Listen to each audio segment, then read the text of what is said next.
Estamos de volta no nosso bate-papo literário e hoje estamos recebendo o professor e escritor Otávio Zanella, que se considera um apaixonado pela docência e acredita que escrever seja uma missão.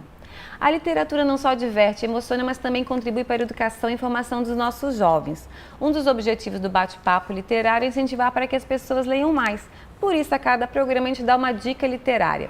E a dica de hoje é o livro Poema Sujo, de Ferreira Goulart, um dos maiores poetas brasileiros.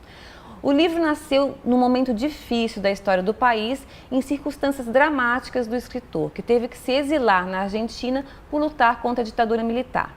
Poema Sujo fala justamente sobre as lutas, a miséria e a pobreza.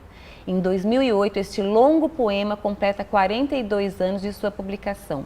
Por sua força e pelo que representa, esteve cada vez mais presente e se tornou o mais conhecido e estudado poema de Ferreira Goulart.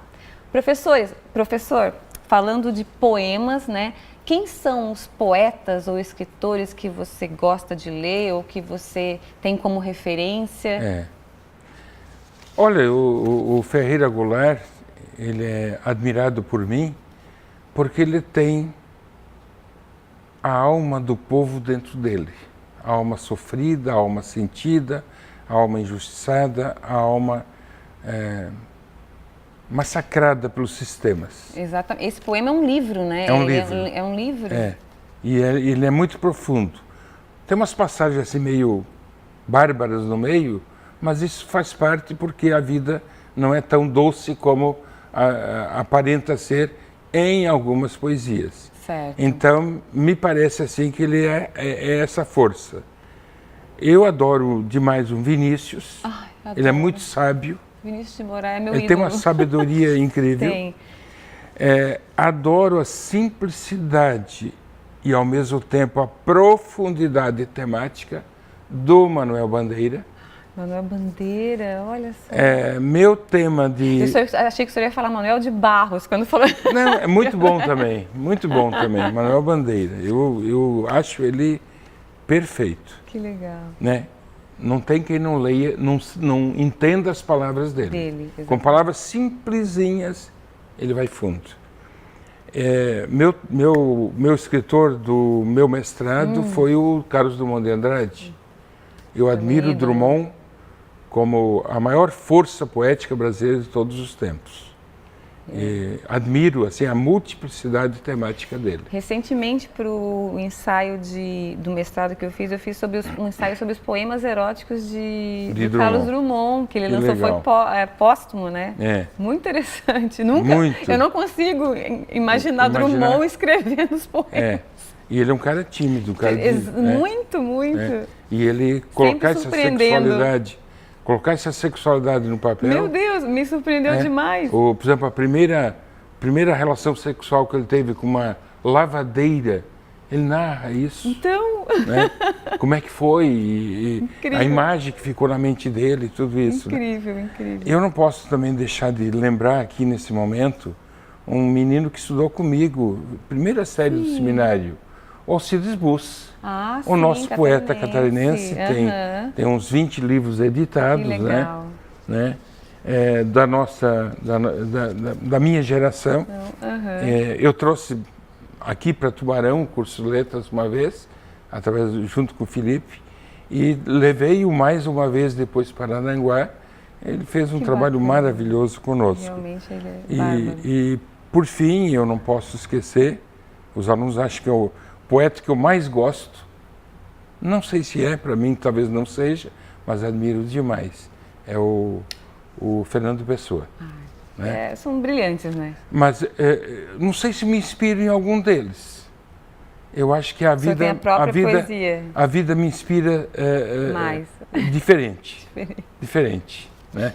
Mas eu tenho poemas que eu tenho, isso aqui lembra Drummond, isso aqui lembra tal. É que na verdade tem as interferências, né? Mas chega um momento assim que tu tem a tua cara e o teu perfil, a tua linha. O estilo, dentro daquele gênero tem o seu estilo, né? Professor, vamos falar um pouquinho então desses dois projetos, que são os dois livros, né? Um deles que é o Ribeirão da Vargem, Cinzas se elevam e desaguam, que conta a história da construção da barragem de Ribeirão da Vargem, é isso? Isso. Que foi, as famílias que moraram lá foram dizimadas e para que houvesse a construção. Conta pra gente um pouquinho da história desse livro. Na verdade, 107 famílias numa região agrícola. Próximo a Taió. De Taió para cima. Para cima, né? Morro Redondo. Taió, quem vai para Morro Redondo, Passo Manso. Então, 107 famílias eram agrupadas nessa terra de várzea e bastante morro circundando. Houve um momento que o governo quis fazer 3 barragens e uma foi em Taió. A primeira delas inaugurada foi Taió e dizimou um povo. Aquele povo perdeu a sua alma. Eles ali. moraram lá o senhor me falou, de 1920 a colonização foi em 1919, 1920 veio o segundo morador. 1919 o primeiro. Alois Peiker, um alemão que chegou de canoa, né? E ali se formou uma localidade que tinha a melhor região de risicultura do estado. Uma região ampla, toda plana, navegável com canoas até quase o final do Ribeirão da Vargem. E esse povo teve que perder esse mundo deles. Você vê que com 107 famílias tiraram um time de futebol, Fortaleza Futebol Clube, que em 1966 eles foram campeões intermunicipais da Liga Rio-Sulense, com 34 times competindo, foram campeões invictos com 3 rodadas de antecedência, né? Então brincavam dizendo que dava o fermento de milho, dava o sadol e dava, né, para os jogadores jogarem tanto. Mas é que nessa época já se falava em dissolução daquele povo e eu te digo assim, Renata, uma coisa certa. Eu acho que aquilo entrou dentro deles e eles se dedicaram assim demais. E o livro, ele conta a história... O livro, eu resgatei todas as histórias populares que se contavam e que aconteceram. Nossa. E eu dei a essas histórias uma forma de conto, uma crônica. Eu dei um pouco de humor, um pouco de vida.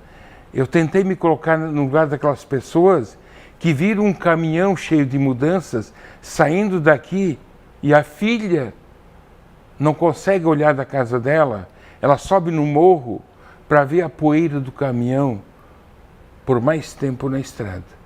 O pai e todos os irmãos vieram para Jaraguá do Sul e ela ficou lá porque era casada lá. O marido dela faleceu no ano passado.